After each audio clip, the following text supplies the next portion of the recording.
Kotoma paran na bian lua police ngese pote limosebe Itunga nepeta kaisare ngese pote twakata. Osodi nepeta ikanye sasaltus mamedumuna akaulo na atakerne lele baiborotoma aibebelor Kotomo chor la kipi local Victoria. Police ngese bwelimebe atakerno bolumo ngesaraina napita total osodi nyamad la beta ya utnomosokoni luo Kampala agaria nepepekeri Itunga lepu nepewa kwa posa wantumnado pelua tupuruch. There was a boat that was coming from Kalangala heading to Kasenyi. It capsized at around 5 a.m.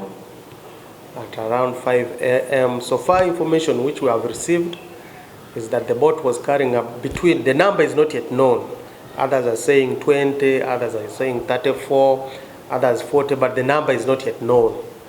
So coming from with between 20 to 40 people on board, and it capsized. So far we have confirmed 20 people have been confirmed dead.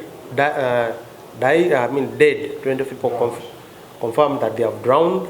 Eraban loi polisin Koto Maria no Kampala Patrick Onyango ngese bwelimebe atakerno bolumo ngesaraina napita total inyamadla beta ya unosoko ni lo Kampala osodi agaria nepepeke Itunga lepu nepiwale akwa posa wantumnado pelo atupuruch kana uniet.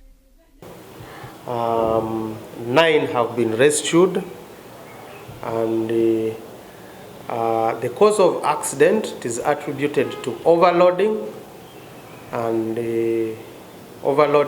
bad weather. The boat was loaded with the people, bags of charcoal, fresh foods, and bags of silver fish. Currently, rescue team from Police Marine, UPDF Fisheries Protection Unit, and the local community are trying to locate the other missing people. They are still on the waters. Aparan kanalolo Itunga ichelo atwakitos ngezo opono dumuna Kotoma kipi nuko Victoria ido ipajan lo Itunga lua twakata ngeseroko siboyete Kotomo doker loko Kasenyi idarito sapedorosho ala chaki nikesi ya dumun awatenu ikestunga lua twakata akangashia Kotomo lose la kipi ngeseja sinyi ko kitose losta konye Kotoma parashan watuboros ido karlo ilukumniare keditomna kanyoni nepeta Itunga kaisa unikediare ngesopote twakata akalo na bubata kera lumorto mochorlo ko Victoria ido polisin ngesebala sebe Kotoma pak na lumoro atakero karlo ilukumniare keditomna kanyoni Itunga nepeta kaisa kanyangon ngesaja sitoma. Kanuka TV East Noah Omuya ko Kampala.